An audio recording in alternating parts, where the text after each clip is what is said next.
many Thanksgivings are going to look a little bit different this year. I think they will, Dean McKenzie.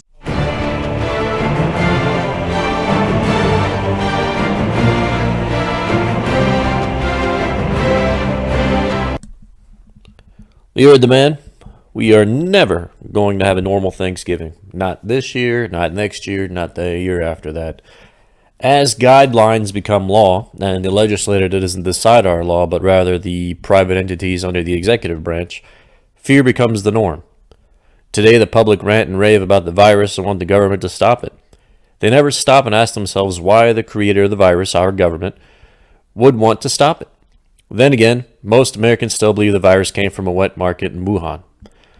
It is incredibly hard to believe that we are willing to give our rights away. It is hard to believe that the truth is being censored by this power structure of proved truth and people are turning a blind eye to it. They refuse to ask the questions as to why can we not hear the opposing side of the argument. Impossible. The continued reporting and the rise of deaths of the rise of these deaths and positive cases on the COVID virus, are they based on truth? At the end of this video, Dr. Annie Bukuchek confirms that it is a lie. Stick around. She did a speech with Liberty Mutual, Chuck Baldwin's church, and it's important to hear that one. We're going to go into these articles that I found that need to be talked about. Following is the CDC's recommendations for the holidays. First, limit the number of people in your household. Second, limit contact of any kind, speaking, singing, kissing, shaking hands, etc. Host it outdoors and wear a mask even outdoors. Keep the music low so you don't have to speak up. Everyone needs to wash their hands with 60% alcohol. Ask guests before they attend to avoid contact with people for 14 days. And do not let pets interact with people. The whole theme of this, distance and wearing masks and wearing masks and wearing masks. We are constantly being told that wearing a mask is good for you, that wearing a mask is helpful. Right now, I'm going to shatter that reality with truth. A study conducted in the United States in July found that when they compared 154 case patients who tested positive for CV19 to a control group of 160 participants from healthcare facilities who were symptomatic but tested negative, over 70% of these case patients were contaminated with the virus and fell ill despite always wearing a mask. Despite over 70% of the case patients' participants' efforts to follow CDC guidelines by committing to always wearing face coverings at the gatherings with 10 or less people in a home, shopping, dining at a restaurant, going to an in-office setting, salon, gym, bar, coffee, shop or church, religious gathering, or using public transportation, they still contracted the virus. Interesting. Why is that?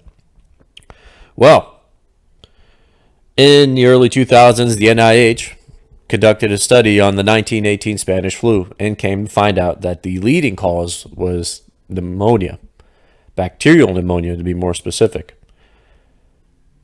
Here's a report. Clearly and consistently implicated secondary bacterial pneumonia caused by common upper respiratory flora in most influenza fatalities, says Dr. Morens. Pathologists of the time, he adds, were nearly unanimous in the conviction that the deaths were not caused directly by the then identified influenza virus, but rather resulted from severe secondary pneumonia caused by various bacteria. Absent the secondary bacterial infections, many patients might have survived. Experts at the time believed, indeed, that the availability of antibiotics during the other influenza pandemics of the 20th century, specifically those of the 1957-1968, was probably a key factor in the lower number of worldwide deaths during the outbreaks, wrote Dr. Morens. As you can see, these guidelines they give us lack any credibility. And what I'm going to show you, the final key, the linchpin of all this, is, here we go, medical doctor warns that bacterial pneumonias are on the rise from face mask wearing. Dr. James Maheen stated that I'm seeing patients that have facial rashes, fungal infections, bacterial infections. Reports coming from my colleagues all over the world are suggesting that the bacterial pneumonias are on the rise. Why might that be? Because untrained members of the public are wearing medical masks repeatedly in a non-sterile fashion They are becoming contaminated. They're pulling them off of their car seat, off the rearview mirror, out of their pocket, from their countertop, and they are applying a mask that should be worn fresh and sterile every single time. Dr. Maheen also adds that new research is showing that a cloth mask may be increasing the aerosolization of the SARS-CoV-2 virus into the environment, causing an increased transmission of the disease. In conclusion, Dr. Maheen states, in February and in March, we were told not to wear masks. What changed? The science didn't change. The politics did. This is about compliance. It is not about science. Our opposition is using low-level retrospective observational studies that should not be the basis for making medical decisions of this nature. So, when you look at the 1918 pandemic and you see pictures of them wearing masks, there you go. That was one of the leading killers. That flu virus that actually was created came from a vaccine in Fort Riley, Kansas. That was the other cause of the pandemic. And that was a generated pandemic by our own government, just like it is today. These guidelines set are absolutely about politics. I just showed you right here, right now, that these masks, that everything that they're giving us means nothing, and it's going to kill and harm more people in the long term. I'm going to stop talking. I'm going to let Annie Bukacek talk about the death rates. Of information about mortality. The discussion of death certificates is not a fun one. We have all grieved so many losses in our lifetimes. Still, we need to talk about it because they are the basis of the so-called death rate of COVID-19. History-changing decisions are being made due to these figures, despite the fact that they are flat out wrong, based on data that is insufficient and often inaccurate. Few people know how much individual power and leeway is given to the physician, coroner, or medical examiner signing the death certificate. How do I know this? I've been filling out death certificates for over 30 years. More often than we want to admit, we don't know with certainty the cause of death when we fill out death certificates. That is just life. We are doctors, not God.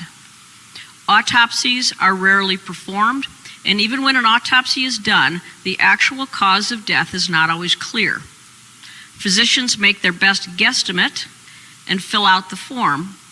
Then that listed cause of death, whatever we list, is entered into a vital records data bank to use for statistical analysis, which then gives out inaccurate numbers, as you can imagine. Those inaccurate numbers then become accepted as factual information, even though much of it is false. So, even before we heard of COVID-19, death certificates were based on assumptions and educated guesses that go unquestioned.